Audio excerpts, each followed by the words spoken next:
कानून बनाए जाते हैं, किसान के खिलाफ जो कानून बनाए गए वो कानून अदानी जी की मदद करने के लिए। तो अगर आप ओबीसी की सरकार चलाते हो और आप अपने हर भाषण में ओबीसी शब्द का प्रयोग करते हो, तो फिर आप ओबीसी कास्ट सेंसस से, जाति जनगणना से इतना क्यों डरते हो? अपने भाषणों में जाति जनगणना शब्द का प्रयोग क्यों नहीं करते हो? और जो हमने आंकड़े निकाले थे जब हमारी सरकार थी दिल्ली में, उनको आप रिलीज क्यों नहीं करते? क्योंकि आप जानते हो कि आज के हिंदुस्तान में जितनी भागीदारी ओबीसी वर्ग की होनी चाहिए नहीं है।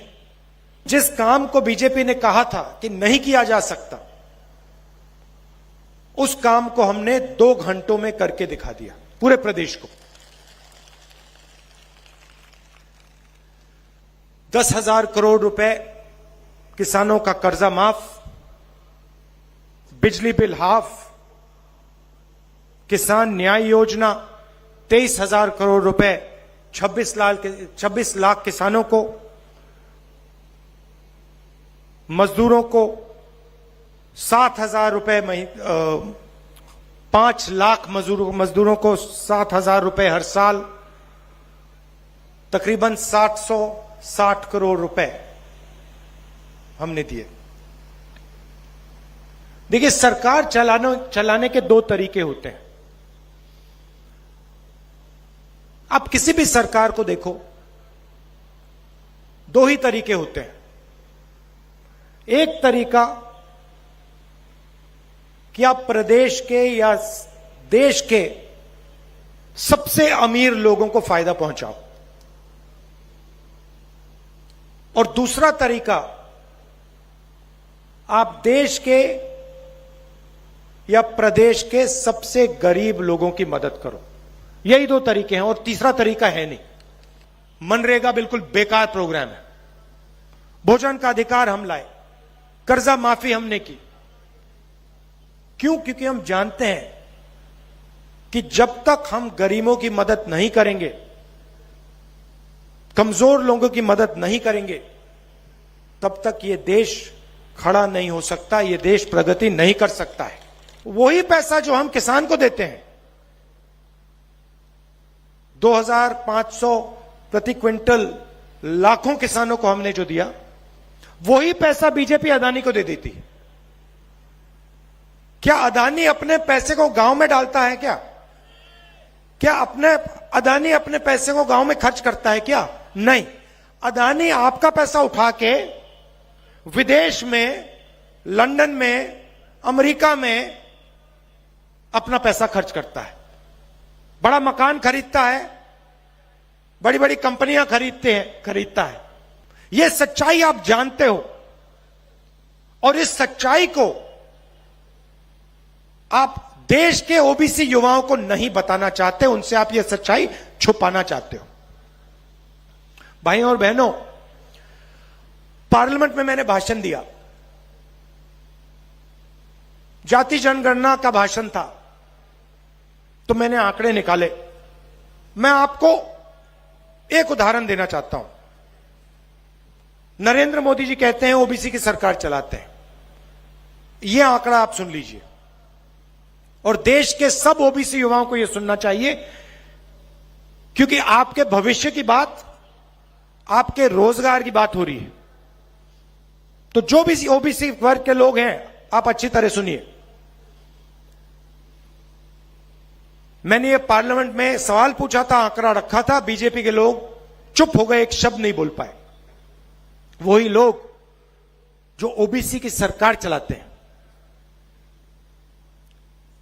भाइयों और बहनों, हिंदुस्तान की सरकार को 90 अफसर चलाते हैं। आप गलतफहमी में मत होइए। लोकसभा के एमपी, राज्यसभा के एमपी सरकार को नहीं चलाते हैं। हिंदुस्तान सरकार में 90 आईएएस ऑफिसर्स हैं।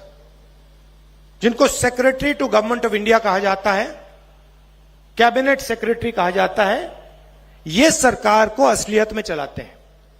सारे के सारे निर्णय ये लेते हैं।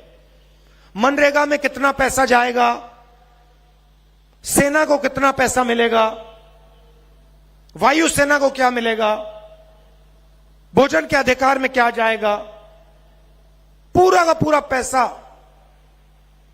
सारे के सारे निर्णय ये लेते हैं। 90 लोग हैं। अब मैं आपसे पूछना चाहता हूं, इन 90 लोगों में से जो हिंदुस्तान की सरकार को चलाते हैं, रीढ़ की हड्डी जो है, सारे के सारे निर्णय लेते हैं, इन 90 लोगों में से पिछड़े वर्ग के कितने लोग हैं? भाई और बहनों, 3। 90 में से सिर्फ 3 लोग ओबीसी वर्ग के हैं। हिंदुस्तान का बजट तकरीबन 45 लाख करोड़ रुपए का है। 45 लाख करोड़ रुपए का है। उसमें से ये 3 अफसर सिर्फ 5% बजट पर निर्णय लेते हैं। अब मेरा सवाल है, क्या हिंदुस्तान में ओबीसी की आबादी सिर्फ 5% है? जहां भी जाते हैं हम, पिछड़े लोग मिलते हैं, ओबीसी लोग मिलते हैं,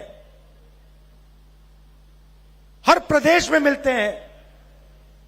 देश की रीढ़ की हड्डी हैं, अलग अलग काम करते हैं। 5% हो ही नहीं सकते, सवाल ही नहीं उठता।